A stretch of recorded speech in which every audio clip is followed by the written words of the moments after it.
Hello students, आज की इस वीडियो में हम पढ़ेंगे directive influence of functional group on a mono substituted benzene. तो अगर कोई भी बेंजीन रिंग है हमारे पास और उस पे अगर कोई भी फंक्शनल ग्रुप लगा हुआ है, ठीक है, कोई भी अगर उसमें हेटेरो एटम लगा हुआ है या कोई भी फंक्शनल ग्रुप लगा हुआ है, तो वो दो टाइप का होता है। या तो वो पैरा और ऑर्थो डायरेक्टिंग होता है, या तो वो मेटा डायरेक्टिंग होता है। मतलब कि अगर कोई बेंजीन है तो उस पे लगा हुआ वो फंक्शनल ग्रुप डिसाइड करता है कि जो दूसरा फंक्शनल ग्रुप अगर उस पे कोई लगेगा तो वो ऑर्थो पैरा पोजीशन पे आएगा या फिर वो मेटा पोजीशन पे आएगा। तो जो पैरा और ऑर्थो पोजीशन डायरेक्ट करते हैं उन्हें हम कहते हैं एक्टिवेटिंग ग्रुप्स। ठीक है। और जो मेटा पोजीशन को डायरेक्ट करते हैं उन्हें हम कहते हैं डीएक्टिवेटिंग ग्रुप्स। ठीक है।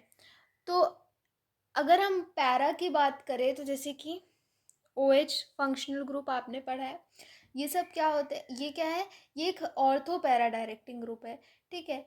अब इसके अलावा अगर हम बात करते हैं ओ सी एच थ्री की, एन एच टू की, सी एच थ्री की, ये सब ऑर्थो पैरा डायरेक्टिंग ग्रुप्स हैं। अब आई होप कि आपको ऑर्थो पैरा का तो मतलब पता ही होगा। ऑर्थो पैरा का मतलब होता है अगर वो, जैसे यहाँ पे कोई भी मान लीजिए कि कोई भी एक हेटेरो एटम लगा हुआ है इस पोजीशन पे, तो इसे हम फर्स्ट पोजीशन कहेंगे। ठीक है। अगर इस फर्स्ट के बाद सेकंड पोजीशन पे लगा है तो उसे हम कौन सी पोजीशन कहते हैं, ऑर्थो पोजीशन कहते हैं। अगर इसके बाद थर्ड पोजीशन पे लगा है तो उसे हम मेटा पोजीशन कहते हैं। और इसके बाद फोर्थ पोजीशन पे अगर लगा है तो उसे हम पैरा पोजीशन कहते हैं। तो जो एक्टिवेटिंग ग्रुप्स होते हैं वो ऑर्थो और पैरा पोजीशंस को डायरेक्ट करते हैं।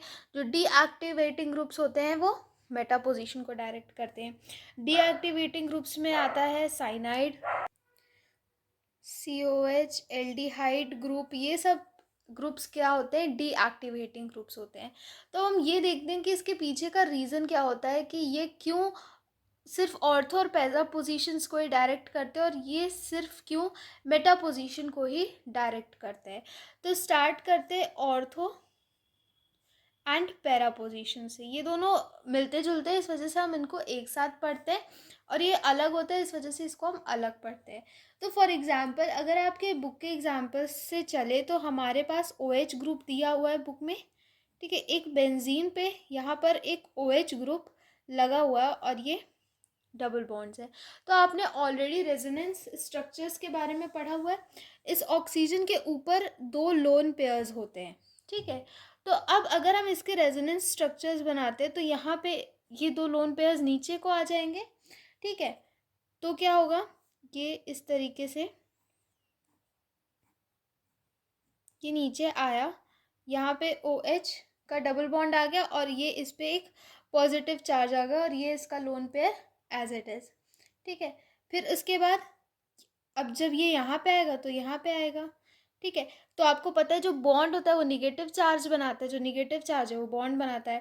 तो यहाँ पे ये बॉन्ड यहाँ पर आकर के एक निगेटिव चार्ज बना लेगा।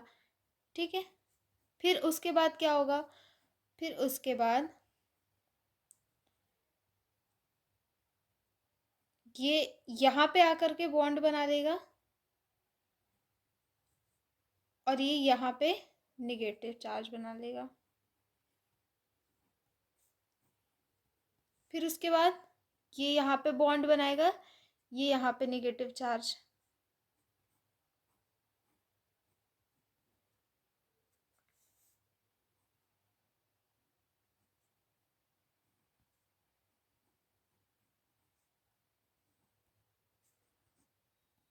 फिर ये फाइनली ये निगेटिव बॉन्ड जो है, ये निगेटिव चार्ज जो है यहाँ पे बॉन्ड बना लेगा और ये वापस ऊपर चला जाएगा।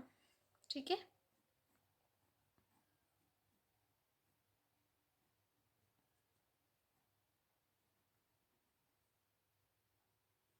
ठीक है। तो इस तरीके से हम बना सकते हैं इसके कैनोनिकल स्ट्रक्चर्स। अब जो यहाँ पे बात नोटिस करने वाली है, आप देखेंगे कि निगेटिव चार्ज कहाँ कहाँ पे क्रिएट हो रहा है। एक पहला इस पोजीशन पे क्रिएट हो रहा है, फिर इस पोजीशन पे क्रिएट हो रहा है, फिर इस पोजीशन पे क्रिएट हो रहा है। तो आप ये देख रहे हैं कि बार बार फर्स्ट, ये फर्स्ट के बाद ये सेकंड पोजीशन है, फिर ये फोर्थ पोजीशन है, फिर ये सेकंड पोजीशन है। तो ये हो गया ऑर्थो, ये हो गया पैरा, और ये हो गया मेटा। ठीक है, हम देख रहे तीनों ही केसेस में या तो ऑर्थो पोजीशन पे इलेक्ट्रॉन डेंसिटी बढ़ रही, या पैरा पोजीशन पे electron, sorry, it's again ortho, या फिर अगेन ऑर्थो पोजीशन पे इलेक्ट्रॉन डेंसिटी बढ़ रही है। तो कोई भी इलेक्ट्रोफाइल जो उसको बेंजीन पर अटैक करना होगा वो या तो ऑर्थो, या तो पैरा, या तो अगेन ऑर्थो पोजीशन पे अटैक करेगा। ठीक है, तो इस वजह से इस ग्रुप्स को हम ऑर्थो पैरा डायरेक्टिंग ग्रुप्स कहते हैं, क्योंकि इनके कारण ऑर्थो और पैरा पोजीशंस पे इलेक्ट्रॉन डेंसिटी बढ़ जाती है, जिसके कारण कोई भी इलेक्ट्रोफाइल इन जगहों पे आकर के अटैक कर सकता है। और आपको ये भी पता होना चाहिए कि ये OH जो है ये actually plus are effect show कर रहा है ना, क्योंकि ये इलेक्ट्रॉन दे रहा है। जो ये कॉन्जुगेटेड सिस्टम है, यानी कि बेंजीन रिंग को ये इलेक्ट्रॉन दे रहा है, तो कौन सा इफेक्ट शो कर रहा है? प्लस आर इफेक्ट शो कर रहा है। ठीक है, अब आपके मन में जो डाउट आ रहा होगा वो ये आ रहा होगा कि OH ग्रुप तो माइनस आई इफेक्ट शो करता है, यानी कि ये अपनी तरफ, इसकी ये टेंडेंसी होती है कि ये अपनी तरफ इलेक्ट्रॉन्स को अट्रैक्ट करे। लेकिन क्योंकि ये दोनों ही इफेक्ट्स एक साथ शो हो रहे हैं, तो जो इफेक्ट प्रीडोमिनेट करता है वो होता है प्लस आर इफेक्ट, जिसके कारण कि ऑर्थो और पैरा पोजीशंस पे अल्टीमेटली इलेक्ट्रॉन डेंसिटी इंक्रीज होती है, ताकि कोई इलेक्ट्रोफाइल वहाँ पे आके अटैक कर सके। तो इसके अलावा आपको इन ग्रुप्स के भी नाम याद रखने हैं, जो कि ऑर्थो पैरा डायरेक्टिंग ग्रुप्स होते हैं। तो अब हम इसके बाद पढ़ेंगे डीएक्टिवेटिंग ग्रुप्स के बारे में। एक हमारे पास एक्सेप्शनल केस होता है हेलोजेंस का। हेलोजेंस जो होती है they are actually ortho and para directing group, यानी कि they are actually activating groups, जो कि इलेक्ट्रॉन डेंसिटी को बेंजीन में इंक्रीज करते हैं at ortho and para positions. लेकिन क्योंकि उनका माइनस आई इफेक्ट बहुत ज़्यादा स्ट्रॉन्ग होता है, हम उन्हें डीएक्टिवेटिंग ग्रुप्स कहते हैं। ठीक है, लेकिन एक्चुअली दे आर एक्टिवेटिंग। तो ये आपको ध्यान रखना है, क्योंकि उनके माइनस आई इफेक्ट के कारण बेंजीन की इलेक्ट्रॉन डेंसिटी को डिक्रीज कर देते हैं, जो कि सब्स्टिट्यूशन को थोड़ा डिफिकल्ट बना देता है। लेकिन अल्टीमेटली ये भी इलेक्ट्रॉन डेंसिटी को ऑर्थो और पैरा पोजीशंस पे इंक्रीज करते हैं रेजोनेंस के कारण। So they are actually activating, but हम उन्हें डीएक्टिवेटिंग ही मानते हैं। तो ये एक्सेप्शनल केस होता है। फिर इसके बाद हम एक्चुअल पढ़ेंगे कि एक्चुअली डीएक्टिवेटिंग ग्रुप्स हम किन्हें कहते हैं। नाउ अब हम बात करते हैं मेटा डायरेक्टिंग ग्रुप्स की।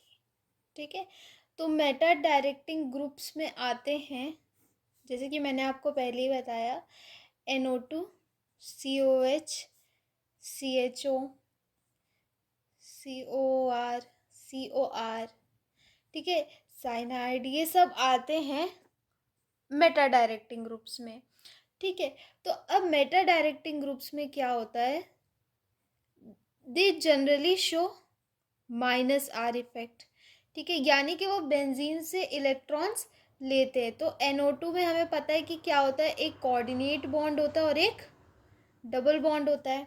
ठीक है, जिस ऑक्सीजन के साथ डबल बॉन्ड है उसके पास ये दो लोन पेयर्स हैं।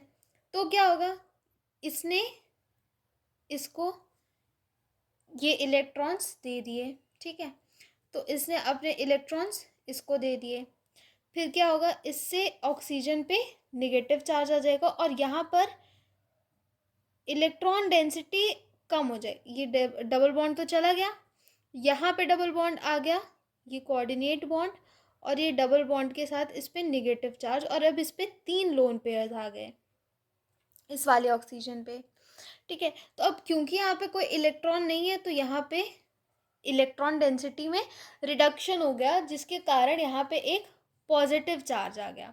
ठीक है, अब जैसे वहाँ पे साइकिल कैसे चलता था, ये आपने देखा कि निगेटिव जो चार्ज था वो बॉन्ड बना रहा था, और जो जो निगेटिव चार्ज था वो बॉन्ड बना रहा था, बॉन्ड निगेटिव चार्ज बना रहा था। यहाँ पे देखिए, निगेटिव चार्ज बॉन्ड बना रहा है और जो बॉन्ड है वो निगेटिव चार्ज बना रहा है।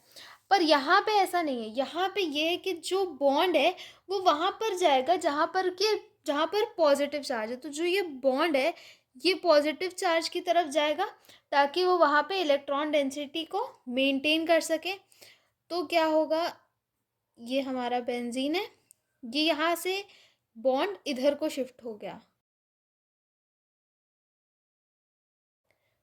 यहाँ पे कॉन्सिक्वेंटली डबल चार्ज आ गया, पॉजिटिव चार्ज आ गया यहाँ पे। ठीक है, फिर उसके बाद ये इधर आएगा,